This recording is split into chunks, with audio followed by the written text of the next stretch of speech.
Matolo mingi bandeko batali émission na biso Zoom yoko ya émission ya tokomi wa télévision esika wapi bana kolpang ba yeko sangana pona tia na kopesa bino information akamotali bonzambe kati na mboka na biso. C'est vrai bandeko bengi peza ebele pona tia na 3e testament elongo na nzungu ya bonganga na nzambe. Fuma tout ça que fort peza était toujours papa na biso et tazana biso longo ndelelo oyo peut-être au côté na kati ya mojindo.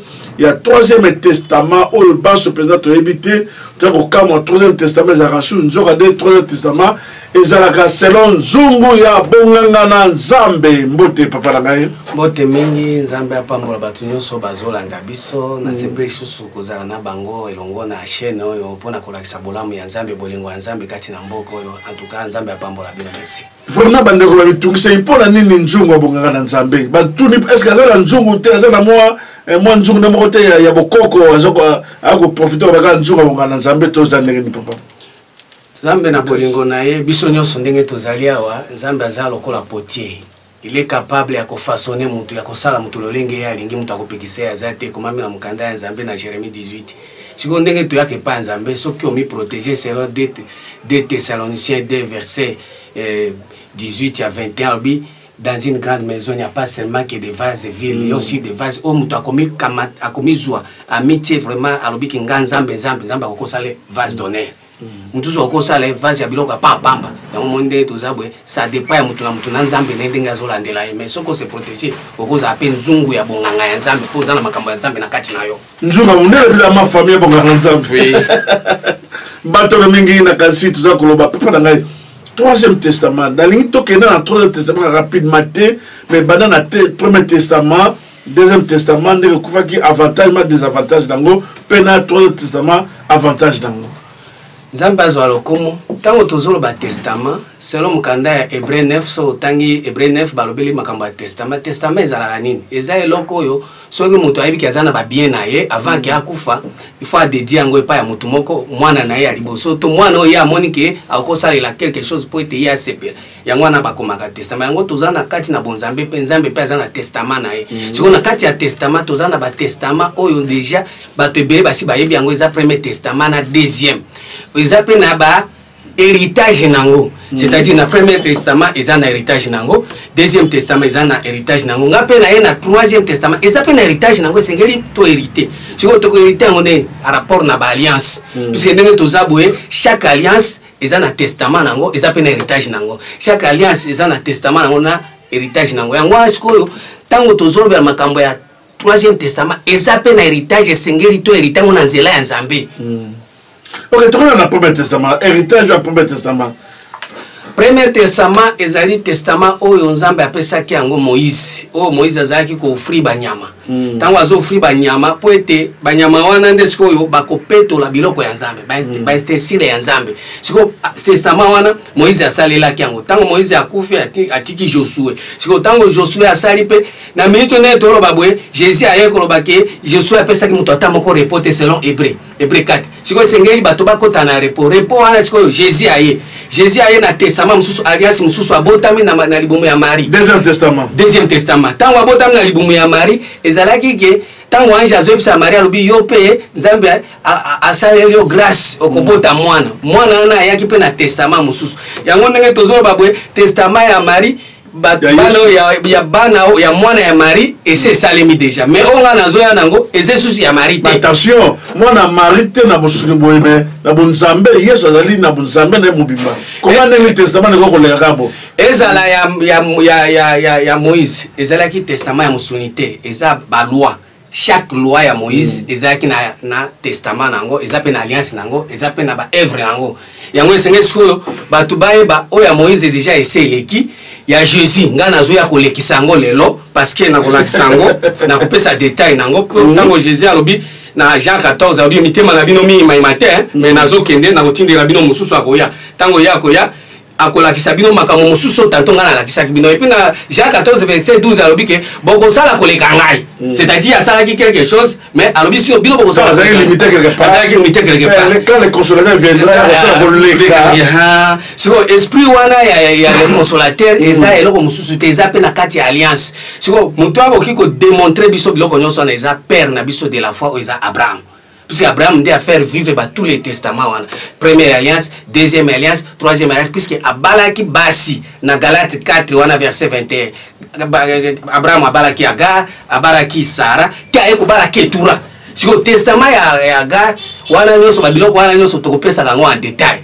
Testament ya Sarah, tokopesa en détail. Mais les longs là, on a troisième testament où ils arrivent à Agar. Pour yangonde ya ketura pour yangonde et se manifester nanu te puisque na kati ya basi nyoso wana tango tozozongela nzambe basi eza basi ya maputa te mukanda ya 2 Corinthiens 5 verset 16 obi dès maintenant nous ne connaissons personne selon la chair. Si nous avons connu Christ selon la chair, maintenant nous ne connaissons plus de cette manière. Sur tango tokolobela nzambe makambo ya 3e testament tokolobela mwasi na lolenge ya maputa te puisque mwasi et pas nzambe proverbe tout temps Muganda Nzambe na Proverbe 9 verset 13 elobi la folie est une femme brillante. La folie est une femme brillante, c'est-à-dire pas Nzambe okoza na liboma oza mwasi ozo briller mais oza liboma yangwana siko tango tozolobela Nzambe makambo na tozebake tango Nzambe azoloba makambo etali mwasi azoba pe mwasi oyo eza liboma ozala mobali ozala mwasi na mabele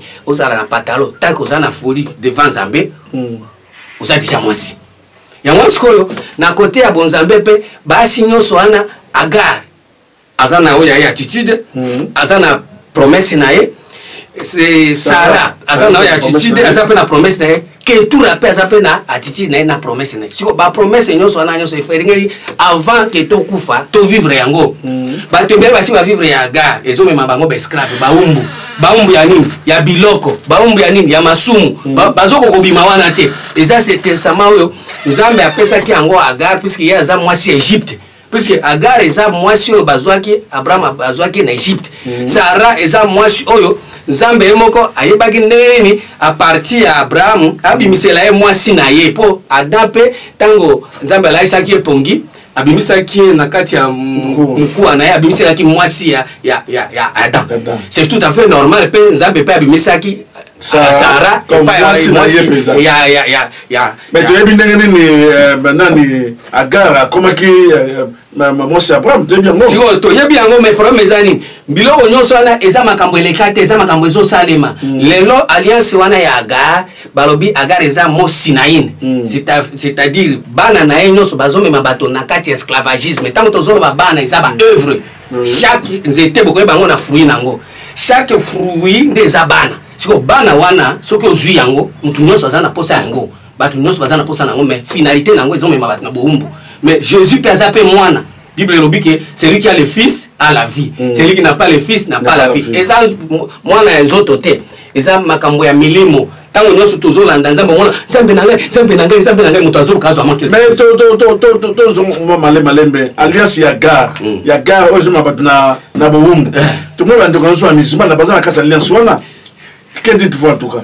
C'est pour cela que lelo tolingi to longwa na biloko wana pamba te biloko wana ezo sala ndenge nini. Place où Moutouassa comme Moumbu et Lokwana, il est capable de faire n'importe quoi pour détruire Kaka pour la Congo Nazambi. Zoka des Zambes à Konate. Ozomona Alliance One. Et ça, Makambo Batubazo Sala, na Congo et Nzambe. Même à Tango Moutouabungi Saki, relation dans Nzambe. Tango Eva Zobota Kain, Albia Botinin, à l'aide de l'éternel. Aucun Zambé à Konate. Zambé déjà ça, bois qui Saki Bango Pambate. Volonté à Nzambe Katina Bango, et Zala qui te Babandi Kosala et la volonté à Nani Yanyoka. Puisque nyoka ndiye akiko séduire ça qu'ils ont séduire ça qui était siko tango bazo sala makambo soit disant na kombo ya Bible na kombo ya Coran ba yebi makambo yango te bazo kosela Nzambe makambo yango moni bato ebele bo sala makambo na kombo ya Bible bo sala makambo na kombo ya Coran mais ba yebi Coran te ba yebi Bible te mais bazo kosela ni Nzambe or tango bazo sala makambo ba bota mwana bazo bota bizaleri moko boy ba sala ba biloko moko boy or nzambe soki atali forme ya mwana oyo aza na image na ngai te. Or nzambe azalaki mutu na image na l'unique fils oyo aza na image na nzambe ce n'est que Jésus-Christ. Et puis Jésus-Christ wana il faut qu'on différencie ye. Pour Jésus-Christ tango ayake pa bato bamusu bazwaki lokola Emmanuel, bamusu bazwi lokola Jésus, bamusu bazwi lokola Christ. Or bamusu bazwi lokola Kolobana Nzambe za titre. Nzambe za titre. Bango nyonso Nzambe puisque Moïse même na Exode 7 Nzambe asalaki Moïse devant Pharaon Nzambe. Puis ça veut dire Nzambe za capable ko sala mutu liboso ya muninga mutu Nzambe mais sans Nzambe te. Puisque ba être peu bazanga banzambe. Na mukanda 1 Corinthiens 8 verset 5 il y a des êtres qui sont appelés des dieux. Puisqu'il y en a plusieurs dieux, plusieurs seigneurs, mais pour lui il n'y a qu'un seul. C'est pour cela les lots zolo baboué bato belé bazana alliance wana bazo ko découvrir bolamu ya Nzambe te bako découvrir bolamu ya Nzambe te puis basi ba dévier déjà ba continue la première alliance ozo me bato na bombu ba continue la deuxième alliance oya Sarah ozo me bato na ba bien comme ba richesse ba vanité ba biloko la nyonso wana eza ba alliance mutu soka continue ngwa ko se retrouver mais royaume bokonzi ya Nzambe ndia ko se retrouver te. Donc, vous avez une alliance, il y a Sarah, il y a alliance, il y a Nani, donc. Il y a Ketura, il y a Agar. Donc, on compte le royaume est bakotate. Ah, bakotate. Donc, ça veut dire que tout le monde qui prie pour le moment, il y a des chrétiens, il y a des musulmans, il y a un moment où mon côté, à côté, na côté montré, on a Bible. Pour ça, Nzambe ezali. Parce que tu as une alliance, Yesu n'a lié quoi, Boli. Yesu n'a pas été. Yesu a été. Nenge tozabo Yesu alobi boye. Tango boko élevé ngai nde boko yeba kinga na zanani. OK. Na Jean 8 verset 28. Si vous élevez les fils de l'homme, à ce moment-là nde boko yeba ki azanani. Mais Yesu biso tozana yawa ba élevaka yete. C'est-à-dire quoi? Jésus ce n'est que la parole. Jean 1:1. Au commencement était la parole était avec Dieu, la parole est Dieu. Jésus si bolobi Jésus azanzambe, izande lilobo yezo ya na pouvoir. Siko lilobo na yezo ya ce qui est na pouvoir, il faut tout le monde ils ont mérité pouvoir. Il faut élever en mais au moins on tangi Bible alobi makambo amboka. Muto atangi Bible abi makambo akotim. Atangi Bible abi makambo tata masinaye. Atangi Bible abi makambo na bango ya bokoko. Bozo élever Jésus te tozi liloba Nzambe to tiango terre à terre. Or à ce moment-là, moi Jésus a se manifesté exalté. Moi yalobi moi je suis d'en haut, vous êtes d'en bas. Na Jean 6 verset 50 obi naza lipo na uti wapi likolo mais siko bato bazoli alipe uti na se c'est-à-dire mutu akoti na église ayebi vie privée ya pasteur ayebi vie privée ya maman pasteur ayebi vie privée ya bana pasteur ayebi ba veste ya papa pasteur mais kokota na kati ya connaissance ya Nzambe ayebi yango te comme dans pour le moment na moka na biso na crise ya malba na Nzambe. Mais eza nengwana tozana posa au moins lelo même ba évangile ya okende pote eza terre à terre. Mundele po yawa akendeke mabondirite asambela kate ba mindele bazoli ya bien asambela kate basala ka yango te pourquoi bazo biso tozo sala parce que toza na alliance ya esclavagisme ya buzoba. OK bumbu muto atamo koko ka ko penser en dehors ya makambo ya mboka te tellement omoni mboka na biso ndenge zabwe olongi to soso fufu na ya tomsone ni ozo penser ka terre à terre. Moi Nzambe afungolo mayele ezate parce que ozana alliance ya ga. Les autres senga siko tolo na alliance ya ga ba mususu kutu baza bakotika na bango mais Nzambe asungi puisque coronavirus ye pour le rondele tozabwe so bateyo ndeko nanga na mitio nazo pesa yo lipamboli okende États-Unis okoboya puisque États-Unis kuna ba virus ça. Moi siko kuna danger. Siko à ce moment-là il peut permettre mutu na mitio à part les États-Unis bani nzoka ndena Bible makambo susu ya Nzambe ezali omwenda tozabwe bato makambo na balingi yango te ndenge tozabwe batamba bakolinga nde parti ya corona oyo pisi bato bakanisi ke Nzambe ezali makasi na biloko ya mukili bato base plonger na alliance ya Sarah puisque Sarah ndenge azalaki na Abraham azalaki na espoir azwa ko espérer bato bazako ko espérer makambo ya Nzambe mais vie nango bako vivre yango te. OK. Abaza bato ba vivre promesse baza na kati ya promesse mais réalité ba vivre en côté. Hébreu 11 zolo bango ba kufaki sans prota Hébreu 11 verset 13 bien Abraham akufaki sans prota akoma na eloko Nzambe apesa kiwa. Amona ki angoka na musika. C'est tout à fait comme Moïse épée. Nzambe alakisi na musika. Comment il collage na musika lingi kulubani. Nzambe azana posa quelque chose veut se réaliser. Même ba se matérialiser ngo. mais yoko bandaka kobondela zambe nanga mais okotikala komona yango te puisque okoti nano na alliance ya ketura te.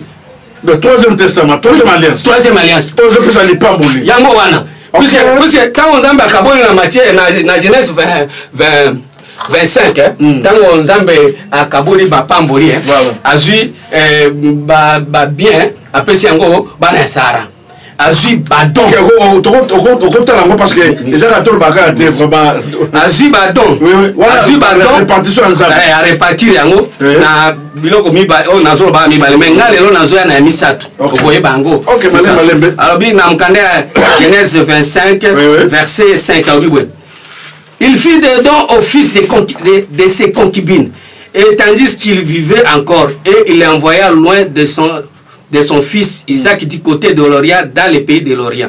Donc, dans verset 5, Abraham donna tous ses biens à Isaac. Azu Isaac a passé une bien. Bien, c'est-à-dire la richesse. Mais Azu don a passé la concubine. Mais voilà ce que je nani Isaac ba bien wana azaki na ndako nani azofa siko wana et pas ketura Abraham a coufé pas ketura Abraham a coufé pas babi il faut la tirer ça yemo ko ndako na problème eza boy na minute eza makambo eza histoire et eza réalité eza vie spirituelle ya mutu OK ndenge tozabwe Abraham selon Galates 3 verset 6 à 7 herbi. Ceux qui ont la foi, ce sont ceux qui ont la foi sont fils d'Abraham. Ça veut dire que nous sommes Azana Kondima, Azamona Nani, Abraham. Mais est-ce que tu sais pas maman? Ok. Tu sais pas maman? Merci Miki. Merci pas Abraham Nioso, tu vas être vraiment tu sommes mis Abraham, tu vas Abraham tout ça, mais ban Abraham on a maman. Mini. Tu sais pas maman. Parce que la minute Abraham azaki Sarah. OK. Azaki la maman Sarah, azaki Agar. Agar. Ayeko zoape ketura. Siko basi nyonso wana selon Bible eza ba sagesse. La sagesse. Proverbe 9 premier verset. Puisque soki muto azana la sagesse après hériter le komoko boy. Po Nzambe alinga mingi ba senge sagesse. Siko parmi ba sagesse misato wana chaque sagesse ils ont un héritage nango. Sagesse ya ketura ils ont un héritage nango. Sagesse ya Sarah ils ont un héritage nango.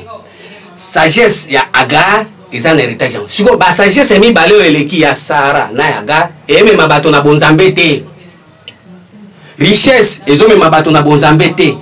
Même attendenge tango bapesi bana ya ketura don batikala ki wana te batindi bango api na Orient. Or dona bango batikala ki nango wana te bazali na bana boni bazali bana 6 abotaki na Abraham 6 abotaki 6 yebaka Abraham asako ki 600 ans mais azuma aboti na 6 mais yo lelo ozaka na 60 ans ko bota te yango wana sikoyo makambo wana sikoyo tango akokisi 100 ans po 100 ans wana pe epa Nzambe eza elobeli ya Nzambe 100 ans eza ya bino te OK mwana mokonzi tango Yesu amoni ke bato nyonso baza terre à terre ye parbi nga ndenge nazabwe nauti likolo wapi auti na Orient auti na makambo ya clair auti na makambo ya lumière auti na bososoli Jésus aza ignorant te Jésus eza boyebi kozala na Jésus eza kozala na boyebi koloba te nana Jésus nanga Jésus azala bongo te Jésus eza boyebi ya makambo ya Nzambe tango oza na bososoli ya liloba Nzambe nde obi au commencement était la parole était avec Dieu, la parole était avec Dieu, en elle était la vie, et la vie était la lumière des hommes. C'est veut dire que nous sommes éclairés. Tant que nous sommes éclairés, nous sommes Jésus. Mais Jésus est là. Oh, tout le monde a dit ça. Nous sommes Jésus, mais quand on a mais Orient wana, peut la biso le jeu signifie nini? Orient la biso na liwapi. Zamba zo lokumu, mukanda ya Esaïe 2. Nazolo ba makambo Nzambe na micho eza histoire te, eza vie. Jésus a dit, dans Hébreux 13, verset 8, il est le même hier, aujourd'hui, éternellement. Dengue azalaki, dengue azali pe akozala. Po, na minute toujours nga Jésus ya le kate, tolo ba Jésus aujourd'hui. Po aujourd'hui, to vivre le beau Jésus wana. Po Jésus ce qui a aujourd'hui okomona ke balobi, celui qui a le fils a la vie. Celui qui n'a pas le fils de Dieu n'a pas la vie. Or la vie, ce n'est que Jésus Christ. Si il faut qu'on aujourd'hui, on na Jésus. Yango moni moyibi na croix, Jésus a dit c'est quoi? Aujourd'hui tu seras avec moi au paradis. A dit ça qui appelle ça qui rendez-vous me soutenir. A dit ça qui aujourd'hui pas dit que yemo quoi aujourd'hui. Yemo quoi ça jour. Yemo quoi ça jour. Il est capable de éclairer. Azana paradis te ba mibi ba kokota paradis so ba continue troisième paradis. Yesu a déclaré na quoi aujourd'hui tu seras avec moi na kata paradis. Maintenant Azaki malobara sur que pomba. Eza parole. Jésus a annoncé on est les lots na zolo ba comprendre nga aujourd'hui tu seras avec moi dans le paradis. Pourquoi? Parce que paradis eza ici qu'on zamba sala ki jardin nae. Tant zamba sala jardin nae azui jardin wana atie banzete na kati. So tango atie banzete na kati asali mutu na poussière libanda ayebisie ke yo yaka osala musala na kati ya jardin nde paradis na ngai ngwana mais ti lelo mutu atamuka ti osala te yango moyibi wana mutu aliboso azalaki mutu oyo azalaki capable ya kokota mais nayebi te soki akota te akokota bon donc mukolo wana akota te ti lelo azalaka zotelenga te lelo bato nyonso baza na kati ya liste ya bamoyibi wana bakokota nde lelo na 3e testament. Ah ben? Puisque le 3e testament tout le monde a tout ce monde-là. Donc paradis est vide. Na minute ba bloquer paradis, ba tia ba chérubin. Na mukanda Genèse 3 verset 23 à 24. Ba tia ba chérubin na po ba tia ba na bango mutaokota te. Ti le nom d'aza kuna te. Puisque ça va bloquer ngoti. Pesa verset moko babi mais ce qui est en Apocalypse 2 verset 7 ah c'est lui qui vaincra. Ah c'est lui qui vaincra. Ndende na olo babwe. Soko o vaincre comment na kiagari na yoana na bombu na yoana tolongolango. Sara buzui na yoana ba richesse na yebi mingi ba français bele tolongolango toluka siko maile ya Nzambe. Pour ceux qui tolki maile ya Nzambe tokota na paradis. Mais na pasteur o ba ko te ya bandimete vraiment malba o yeso ba ina inclusion te lelo o na moyibi lelo o yo ka dans paradis ba te yango babike to sepela ka moyibi fa sepela pa dans paradis la seule personne dans paradis za moyibi wana mais siko ko ba nini o devasser on nini. Jésus à la Bible dans Jean 10 verset 8 tous ceux qui sont venus avant moi ce sont des voleurs et des brigands. Tous ceux qui sont venus avant moi ce sont des voleurs et des brigands. Donc to ko ba nini ba Moïse ba ba voleur ba Abraham tozolo ba voleur ba Jérémie ba Isaïe ba voleur. Non. Tant que liloba nzambe sosoli te makambo nyonso zosala liboso eza mabe. Tant que liloba nzambe ozu sosoli te o nyonso kosala eza moyibi. Tant que liloba nzambe Jésus azate boyebi ezate lumière ezate makambo nyonso zosala eza ba brigand. So ba brigand wana nde boyebi ye liboso bo nzambe zoya na sima. Boyebi ye ignorance ye liboso Jésus azoya na sima. Siko bato soki boyebeye ba brigade so batelemi bobi Jésus awa te to bomayo 2 ans to bomayo ezo salema c'est-à-dire lelo bato balingi liloba bon sembote balingi vérité te puisque Jésus ce n'est que la parole de la vérité esprit ya boyebi bososoli mais lelo tanga na l'église na biso balingi ba prophétie balingi ba koyaka babukana balola mabete so da koyina na délivrance no so na ezana alliance ya Agar na ketro mutaza mombu ya kokpea esclave ya kopea kwa lelo akpe lobi kuna akpe lobi mais okopea obengani sata lelo azongi lobi obengani okoza liberté sata ba bengana ka mbala moko nyatie na mutu esili mais comment mutu bazo bengana sata chaque jour c'est à dire kwa comme colonios oza mombu ya biloko wana po biloko wana ndezo dominer yo yango wana siko ezo senga siko bato bafungwama balongwa na alliance première alliance ya Agar ozo mema bato na esclavagisme balongwa na deuxième alliance ozali ya Sara ozo mema bato na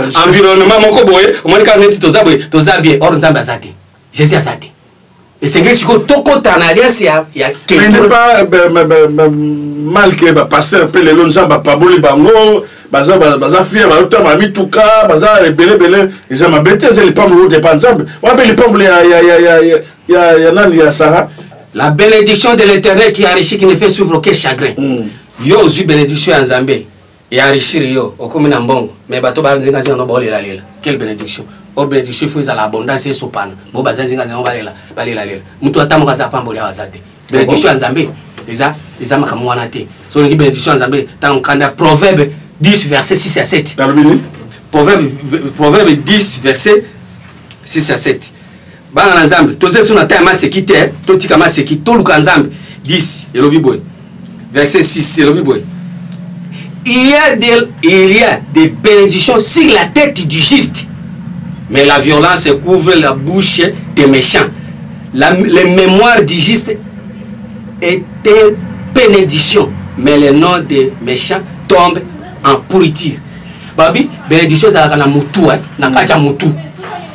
Au moins, bénédiction, na mutu est juste. So ici, c'est un terme boy. Bénédiction, ça na mutu. Au moins, non. Mais tu as une bénédiction, na mutu. Mais tu connais pas, tu as un zoloba.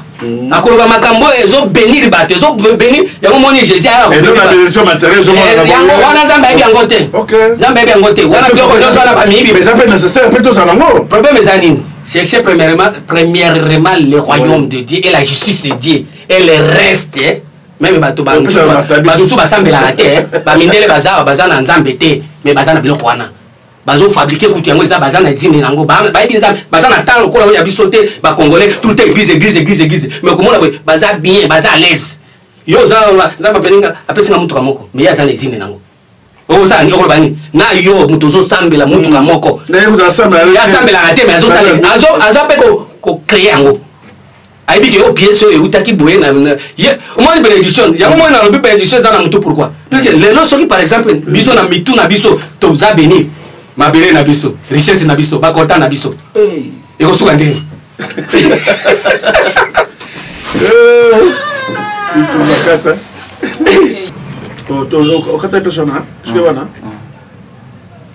bon nazotanga mokanda ya Esaïe place oyo bana ya ketura bakendeki na orient Esaïe 2 verset 6 au Bible car tu as abandonné ton peuple la maison de Jacob parce qu'ils sont pleins d'Orient et ça donne à la magie comme les Philistins. Et parce qu'ils s'en alliaient aux fils des étrangers, le pays est rempli d'argent et d'or. C'est-à-dire quoi? Kokenena Orient, c'est-à-dire, ils ont pas tout bazoluka, baluka, dengenin toko sala pour makambo sala. Toluka Orient et belé, ça veut dire baluka côté moi ezobima. Côté tout ça la bonne tenir. Parce que côté abana ya ketura tant bakena Orient, bakendeki côté malam parce que bango bazalaki guidé na Abraham bazalaki guidé na kondima bazalaki fils ya kondima bazalaki fils ya croyance te mais ba to e ba mataka na Orient bakendeke na foi te bakendeke na croyance or croyance eza foi te croyance eza nini neti na yebi oza na voiture na bandi osambela nzambe pesanga voiture au moins après na voiture on a yebi yango. Mais la foi, c'est une ferme essence des choses qu'on espère, celles qu'on ne voit pas. La démonstration des choses qu'on ne voit pas. Si vous va démontrer foi à partir d'Orient. Parce que Orient, pour démontrer foi. Or, foi, ils ont loko ba yebite. Wana seconde, problème est singeli. Ba to ba yeba ke ndenge tozo kende na alliance ya ketura boye. Il faut to kota na foi. Pour neti toza boye, foi ezate. Mutu atamo kwa za na foi azate. Tout ça na croyance tozoloba nzambe salanga boye oyebi déjà eloko yango tango oyebi yango eza mais oyebi la foi c'est une ferme essence des choses qu'on espère celles qu'on ne voit pas celles qu'on espère mais celles qu'on ne voit pas or ce qu'on ne voit pas ce n'est pas ce qui est dehors c'est au-dedans de l'homme oyo yoki ke Bible lobi ke la foi eza eloko eza ya libanda te Romains 10 bana na nzambe tose suna ta ma sekite Romains 10 omoni toko za na foi ozoloba nzambe na kozwa mutuka wana eza kondimate wana eza croyance Romains 10 elobi boye Romains 10 to bani na verset 5 elobi boye en effet Moïse définit ainsi la justice qui vient de la loi.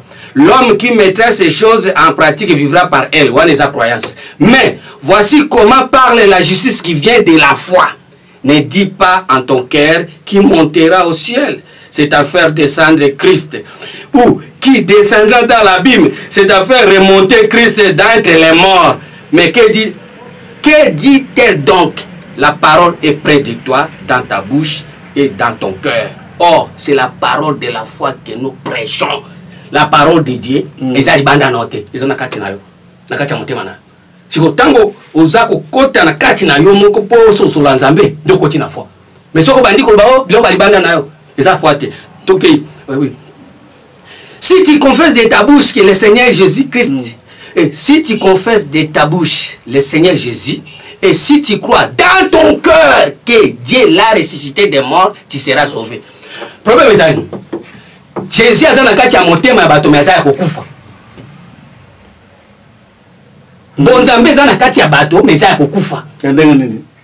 bozambe lumière eza na kati ya bato mais ça kokufa ce n'est que Jésus la parole eza na kati ya bato mutu aza na liloba na kati naye mais eza kokufa il faut siko to sekwisa yango to ko sekwisa yango ndenge nini na boyebi vous connaîtrez la vérité et la vérité vous enfranchira vous serez réellement libre mais si tu crois dans ton cœur il faut croire dans cœur croire na apparence te croire na libanda te croyance eza na kati ya motema siko na alliance ya ketura bana ya ketura bakola ka libanda te bakola ka libanda te baamvia ka batu te neti ngabwe nazana ketura nazana esprit ya ketura nakende kwa mvia mutu ebanda boni atozo na mutu kana na kwa mvia poni po il faut na croire na o eza na kati na nga pona manifester yango pona vivre réalité nango wana nde croyance ndi wana nde la foi démontrer yango siko soki osali bongo te o nyonso kosalana eza na alliance ya première alliance na deuxième alliance ya batoyo bazoluka biloko ya libanda yango moni bitumbeza na mboka bitumbeza na mokili puisque moto atamoko aza na foi aza te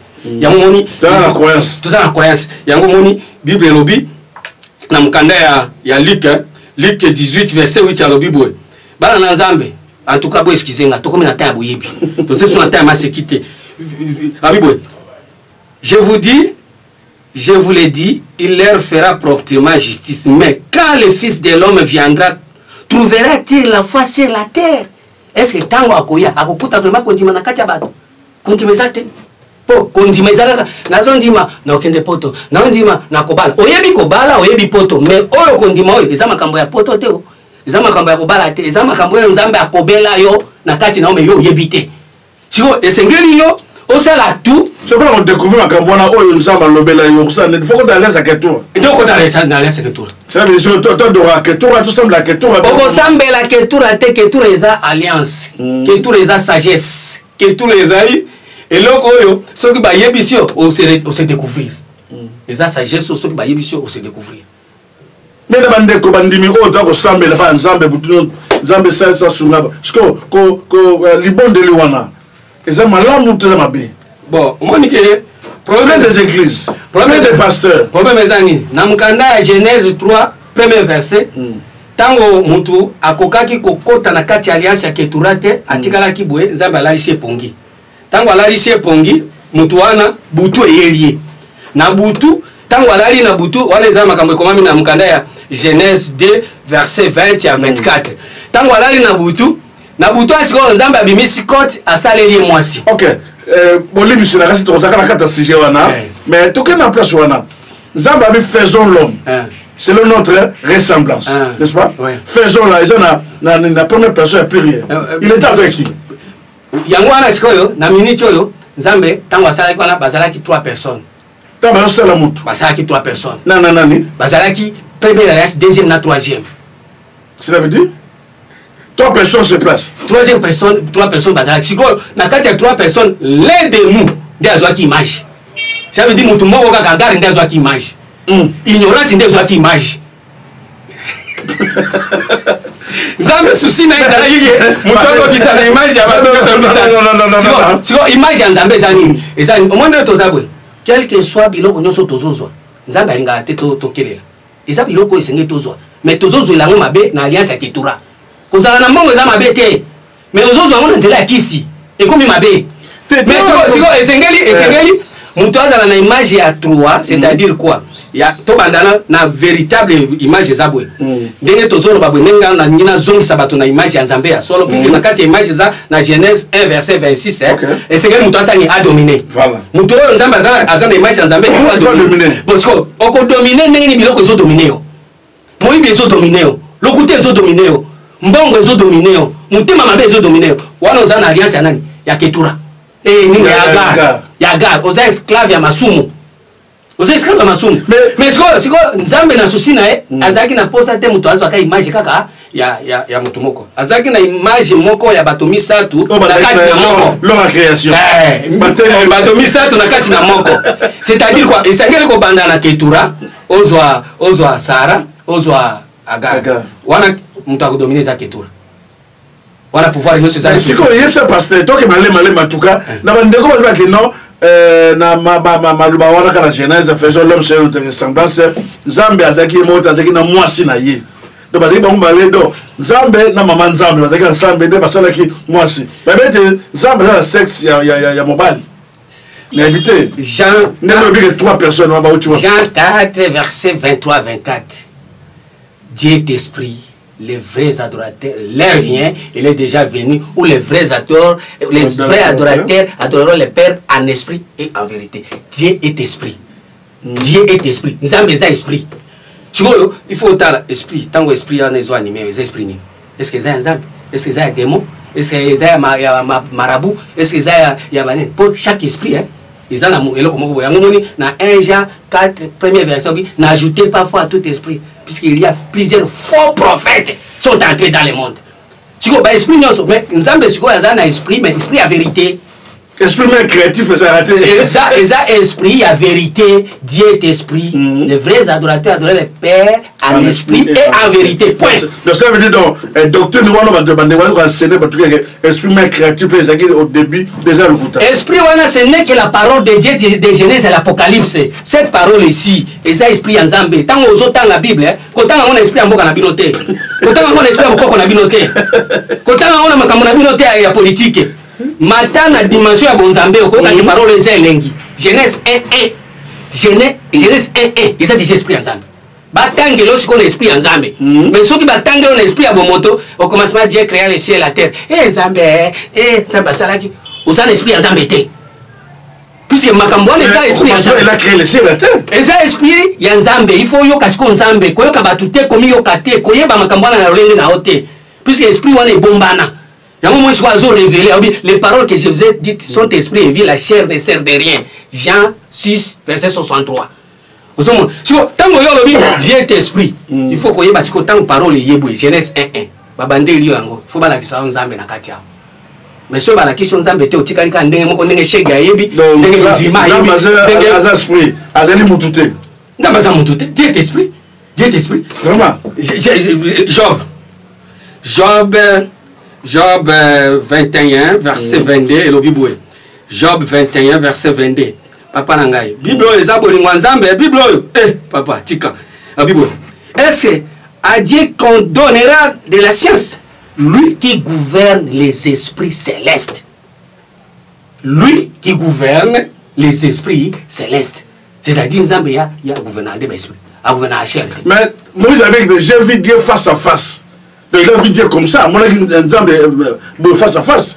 Le derrière ensemble, mon avis, Moïse, Moïse tango abotamaki Moïse était. Moïse abotamaki azalaki na kombote. Azalaki 3 mois. Ba ko pesa kombo Moïse. Moïse za kombo Égypte. Mais oyo azolo bana kati ya Moïse, ndi amona kinzambe. Mais oyo azali banda ya Moïse amona kinzambe te. Donc esprit ya Moïse, il y a amona kinzambe. Mais il y a Moïse amona kinzambe te puisque il y a za muto Égypte. Donc Nzamba za mutute. Mais Nzamba za mutute ngeni. Quel esprit? Quel esprit? Dieu est esprit. Les vrais adorateurs adorent le Père en esprit. Tous un homme extérieur, toi un homme intérieur. Mais tant Abraham, pardon, oui, Abraham, avant de naître en JT, et tant que nous avons soulevé comment, par rencontrer 3 personnes. Et puis les 3 personnes, Abel Nzamba avec la Kachouana. Et des 3 personnes, on a eu ça, parce que image Nzamba Yangwana. Les 3 personnes, Bangoana. Mais il y a mon épouse. Bango. C'est comme si nous étions tous les tous ba mon ango. Ba mon que na makambo to ba 3 personnes les na kati. 3 alliances les na kati. 3 héritages les na kati. Mais tu as un ndeko maba bon. Tu as tout ba nzambe ko za ingase na personne na zabi papa mbatu dikolela en tant que nzambe. O asali mo kilipe na se pa yaki na mwasi na ye. Bazali awa na se. Donc ce to ndima yete to obikati. Quand dit vous bon likamwana. Pa be nzambe azali mutu. A quitter la deux autres mutu en personne en chair. Azali ngasa. Mon père peut périr faute de connaissance. Moi de tozabwe. Nzambe jamais à cause de la mutu. Même attendez ngana. Et pas bala. Na Bible. Nzambe à cause de jamais mutu. Puisque ceux qui sont mutu mais bazo bondeleka na Congo amena poto kuna zate. Ceux qui sont mutu mais bondeleka na RDC mais na Afrique du Sud ba nini zate pour mutu photo za nae. Mais yeba ke na minucho ndenge tozabwe monde mo bazo bondela Nzambe. Jusqu'à ko bondela mutu ngonde. Oto bondela mutu ya za mutu ko bondela ndenge. Pondenga na yobu tozabwe. babondela yo mboka mobimba monde mobimba babondela baoluka yo baza kominyokola po bamonde avant de ça soki azali awa bato baza na belgique bakeleli ye soki azali awa bato baza na angola bakeleli ye mais nzambe na mito bato nyonso baya kosada ye c'est-à-dire eza esprit supérieur oyo ya nzambe ezogere milimo ya bato bao baza na oyo ye jésus azoloba boye na Jean 14 verset 23 bina koya kofanda na kati na bino moi le père koya kofanda na kati na bino Jean 14 verset 23 kayo na kofanda na kati na biso papa na kati na biso amutu te amutu te kofanda na kati na yo papa na nzamba aza kati na mutema na neti ngabo na yebi ekutu te kofanda na kati na ngane ah mais ozo ignorer nini na lobi boye ngai kofanda na kati na ngane ata ko pamba na yebi ete kofanda na kati na ngane mais tu as la photo là Manix c'est une photo là la photo là comme ça papa ta asosola nanu allons-y papa Manix Kembolo kana poser like ces photos on va prendre la photo na otaka kaka il faut de wana nzembo zo des fois comme da koko age besoin poussana mais donc ça aboto yi bomote tana na komi na déformation belé ko dans na lunette OK peut-être ce que monsieur savendene OK tous les na reste zongi papa na ngai o sekine ngomoni image wana o le rejoindre nzambe yona o le venir na mkanda 1 Corinthiens 8 verset 5 à 6 au Bible. Car s'il est des êtres qui sont appelés dieux, soit dans les ciels, soit sur la terre, comme il existe réellement plusieurs dieux et plusieurs seigneurs, néanmoins pour nous, il n'y a qu'un seul Dieu, le Père, de qui viennent toutes choses et pour qui nous sommes, et un seul Seigneur Jésus-Christ, par qui sont toutes choses et par lui et par qui nous sommes. Voilà, 1 Corinthiens 8, verset 5 à 6. Mais cette connaissance n'est pas chez tous. Quelques-uns, d'après leur manière dont ils envisagent encore les idoles. Ah, Zambé. Oh, Yesu. Bikeko. Psaume Zoroba. Psaume Zoroba. Psaume 96. Tokei bana nzambe bozana ba Bible na bino kuna bofungola. Bible 96 verset 5. Car tous les dieux des peuples sont des idoles. Et l'Éternel a fait les cieux. L'Éternel dans sa vie c'est mais banzambe nyonso ce sont des bikeko. Yango moni elo moko yepe moko ayoki ah Yesu sala ngapasi zobela qui mo bangi pezo ya menzambe na biso anona raté il est le même hier aujourd'hui éternel il ne change pas et gloire na ya partage ngona mutute ali akpe na bato beta be dam na bato na nywana nzambe oyo nzambe na bana nzambe asunga biso na minute tozana pose sous ya maseki na makambo nzambe tetongi tokoda na dimension ya 3e testament 3e alliance pour tozo héritage ya 3e alliance. Maintenant, il y a aussi peu de moments qui sont souffrés, mais na moi le yembo sima, pas d'amour que on a peut souffler. Allons-y, tout le monde qui ne comme comme moi mundele azo yemba na banze manzambe mais na lingala. Faut be comme ça batu. Là on vient aux obo ya nzoka ndekuna bazo kan vie yango. Vraiment tout le monde qui le yembo na o ndekolo sa mundele na ayemba ki 50. OK. Ok, nous tendons lentement vers la fin de notre émission. Nakanisi Olandi, moi na wana zema lingala mundele, mais yimo zobo elangi na yo. Tana. Ndeko moni na mi, omoni makamu na zolo bawa, soki to se découvrir ba français ba anglais, eza ba préoccupation na biso te. Et préoccupation na biso ezali koyeba nzambe. Mutu na mutu akosalela nzambe selon langue ya yebi. De grandir nzambe. Opoli ba to ebele bazali abo kosalela nzambe tazo banga yebi français te. Or azana makambo koleka mutu yebi français. Azana makambo koleka mutu yebi anglais. Pona eloko nzambe tiaka tina ye. Eleki ba français wana. Il est capable ya bozela bokota na 3e alliance bokomona. Batu mususu bakomona ke biloko wana bazana ngo basi bataya bamona ke baza terre à terre. Puisque na minute tozana posa découverte ya mutu na mutu. Ah na bike kondima abi la foi eza eloko yo ya démonstration ya mutu ye moko. Oko démontrer que na nzambe. Ozomona. Po nzambe azazo bate nzambe asala biso babikilama ya mutu nyonso atie eloko na kati na ye. Siko mabe na biso yaka na église oye koluka biloko mususu. Nzambe pesanga libala nzambe pesanga boy. or alobi lukana no royaume yo kanisi royaume ezani ntango batuni jésus obi royaume ekoya mokoloni obi royaume eza wapi eza mosika na bino te ekoloba te ko eza kuna na liki 17 verset 19 à 20 obi le royaume eza na kati na bino. C'est-à-dire mutu soki asosoli akoti na kati na bonzambe akovivre bo royaume avant que otia mutu na mabele okovivre le royaume pamba te ntango okovivre le royaume nde nzambe ayebi yo ntango oza na kovivre le royaume te nzambe ayebi yo te. Jésus alobi na mokanda ya Jean 18 verset 36 mon royaume n'est pas d'ici bas. Si mon royaume était d'ici bas, le monde aurait combattu pour moi. Ozomona ça veut dire soki bokoti na royaume le royaume nzambe za te royaume de ceux sur la terre zeli ate terwa oh ah voilà terwa mais tu as le royaume de ceux sur la terre qui t'a gawa eza kinga ça eza la terre eza la ciel eza oyote mais mabele pe oyote oyote ah bon mabele nzambe ayebi oyo te nzambe ayebi mabele na ye mabele na yo soki otie semence boye ebimi mais ape bimakati oyo na balcon kuto tia na balcon na nani okoloni ngumba zo bien balcon wana sikoyo na cadre ya bible na Genèse 1 verset 2 obi la terre était en forme vide mais awa na terre na biso ezalaka forme vide te eza na biloko ebele eza bakolta badiama baworo mais nzambe atiaki yango mais sikoyo biloko ya nzambe ntango alobi la terre était en forme vide Jérémie aye koconfirme ke amoni mpe la terre était en forme vide Jérémie aye koconfirme ke akuti mpe la terre eza en forme vide na Jérémie 4 verset 23 ekuti eloko te mabele ya nzambe eza na mokanda ya Matthieu 13 verset 23 Matthieu 13 verset 23 lobini Matthieu 13 verset 23 omoni nde toza boye nzambe aza na posa mabele na ye vraiment emonana Matthieu 13 23 elobi boye 22 nano alobi celui qui a reçu la semence parmi les épines c'est celui qui attend la parole mais à qui les soucis du siècle et les séductions des richesses étouffent cette parole et les rendent infructueuses. Celui qui a reçu la semence dans la bonne terre.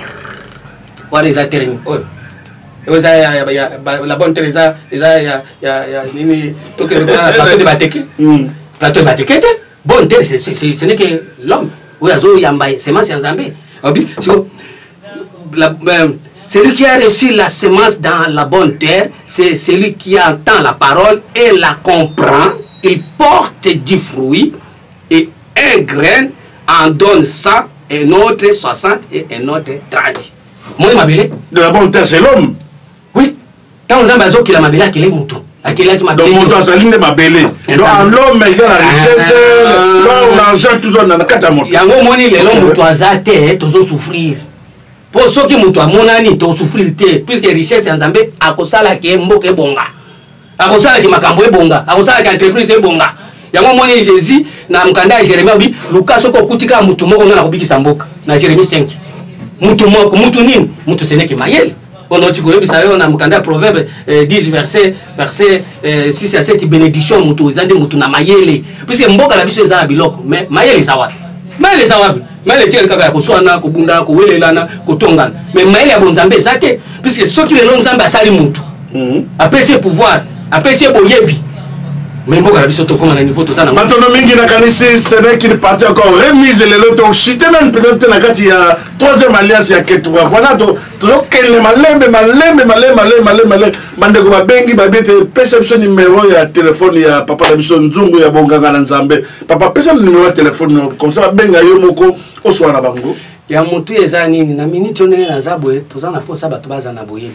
moi na opesa numéro na ngai ezali po ete bato bayebake toza na posa ya bososoli boyebi po soki tokoti na boyebi nzambe akosunga eloko na kosenga bato bakozwa numéro na ngai eza na kati kuna soki oflashe quelque chose ekokota mpona pase baémission ya boye mpo naza na posa na loba me na koloba ndenge nini bashene na bino tala kaka okende koto yango babosunga tokende liboso numéro na ngai yango donc pesa numéro na téléphone 089 9 donc 089 9 42 43 81 089 9 42 43 81 pasteur Nzungu Abonganga biloko nzambe ezali kobima soki bofungoli motema mbatelo mingi na kanisi bandeko bala émission na biso vraiment bosunga émission Zoom hôpital nous avons besoin ya makoki na bino malisungi na bino sur le plan ya finance pas matin il faut to tambola to linga to tambola peut to kene bisike belé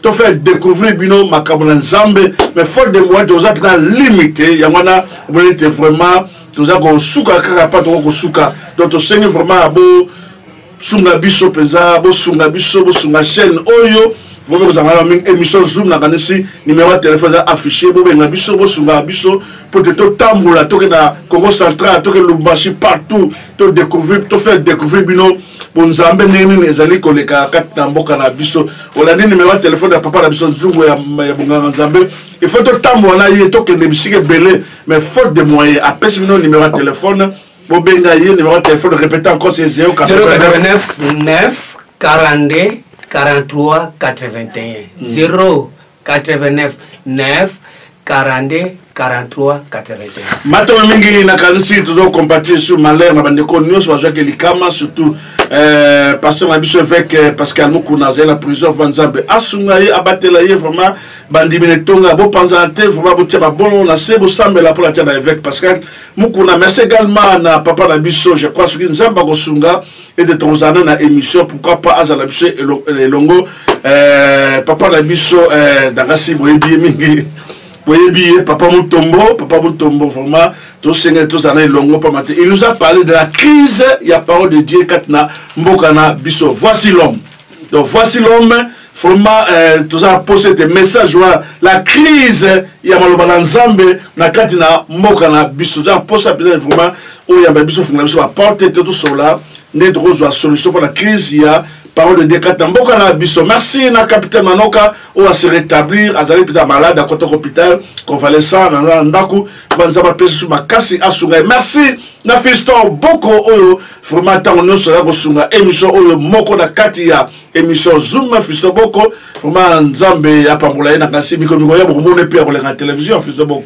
Alors merci Banik c'est Kembolo ou azali réel ya émission oyo également na Amos Lubaki na bosente maman na biso kaka moko na kati ya tokomi web télévision maman na biso Amaoula merci mingi na ye également bandeko nyonso papa na biso Die Makesela papa na biso Didier Shadrack Mayemba Nseka bango nyonso na kati ya chaîne oyo tikete nzamba pambola bino pe merci de bosente na papa na biso Eliezer Tambwe honorable patron la chaîne oyo nzambe pambola bino pe to kutani miko ya rendez-vous la biso de chaque vendredi de 17h à 18h samedi 11h à 12h ciao Siona yoyo boya tomata na siona yoyo boya tomata na siona yoyo boya tomata na siona komba ya basalie boya tomata na siona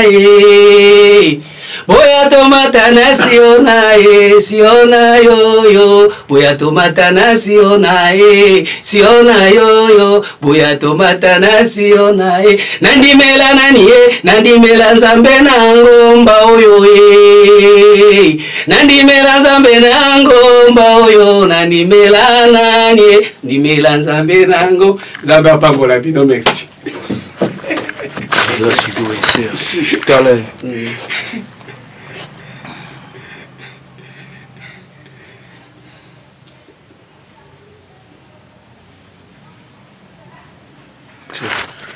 Pastor Bitale.